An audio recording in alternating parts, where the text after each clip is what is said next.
Hello viewers, আসসালামু আলাইকুম। কী অবস্থা সবার? নতুন একটা রেসিপি নিয়ে চলে আসলাম। এখন তো বেশি করে বাজারে আম পাওয়া যাচ্ছে, চাইলে সবাই আমার মতো বেশি বেশি করে আচার বানাতে পারবেন।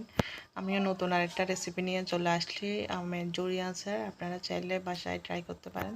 চলেন তাইলে দেখে নিই।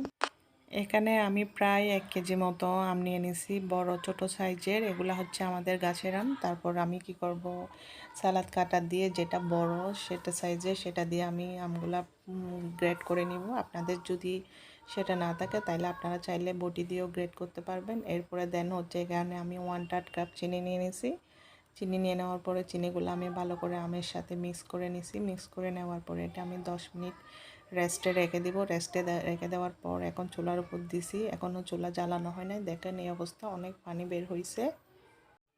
এখন আমি আমগুলা ভালো করে একটু নেড়ে চেড়ে নিব। চুলায় হচ্ছে নেড়ে চেড়ে নিব। দেন এরপরে হচ্ছে এখানে আমি 1 চামচ হচ্ছে মরিচের গুঁড়া দিয়ে দিয়েছি। তারপর হচ্ছে ছোটো চামচে 1 চামচ হলুদের গুঁড়া দিয়ে দিছি। এগুলো হচ্ছে জাস্ট কালারের জন্য। আপনি মরিচটা দিলে কালারটা একটু সুন্দর হবে, তার কারণে আমি এগুলো দিয়ে দিছি। দিয়ে দেওয়ার পরে এখন আমি সবগুলা ভালো করে মিক্স করে নিব। মিক্স করে নেওয়ার পরে দেন এখানে হচ্ছে মাঝখানে আমি প্রায় বড় চামচ 1 চামচ মতো তেল দিয়ে দিছি। আপনারা চাইলে তেলটা ইগনোর করতে পারবেন, আবার চাইলে দিতেও পারবেন, এটা আপনাদের ইচ্ছা। দেন এরপর হচ্ছে আমি এখানে হচ্ছে পরিমাণ মতো লবণ দিয়ে দিছি। দিয়ে দেওয়ার পরে হচ্ছে আমি আবার সবগুলা মিক্স করে নেব ভালো করে। এখানে হচ্ছে আমি কয়েকটা শুকনা মরিচ প্রথমে আমি এগুলা ভেঙে নিয়েছি চুলার মধ্যে, 4-5টা শুকনা মরিচগুলা দিয়ে দিব। দিয়ে দেওয়ার পরে আবার ভালো করে একটু মিক্স করে নেব ছোটো আঁচের মধ্যে, যাতে করে চিনিটা মিক্স হয়ে যায়, মানে ওই আরও ঘন হয়ে যায়, তার কারণে। এরপর হচ্ছে আমি এখানে পাঁচফোড়ন দিয়ে দিছি, প্যাকেট পাঁচফোড়ন অল্প করে। এরপরে অল্প করে আমি জিরার গুঁড়া দিয়ে দিছি। দিয়ে দেওয়ার পরে হচ্ছে আমি আবার ভালো করে সবগুলা মিক্স করে নিব। এরপরে হচ্ছে আমি কতগুলো গোটা জিরা সেগুলো হচ্ছে আমি ভেঙে নিয়েছিলাম চুলার মধ্যে, এটা হচ্ছে জাস্ট ফ্লেভারের জন্য, এগুলো দিয়ে দিই।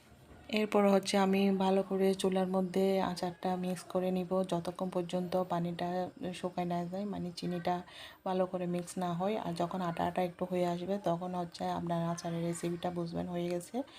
তো আমার রেসিপি ভালো লাগলে আমার চ্যানেলটা সাবস্ক্রাইব করবেন, আমার পাশে থাকবেন। ইনশাআল্লাহ সামনে আরও নতুন রেসিপি নিয়ে আমি আপনাদের মাঝে হাজির হয়ে যাব।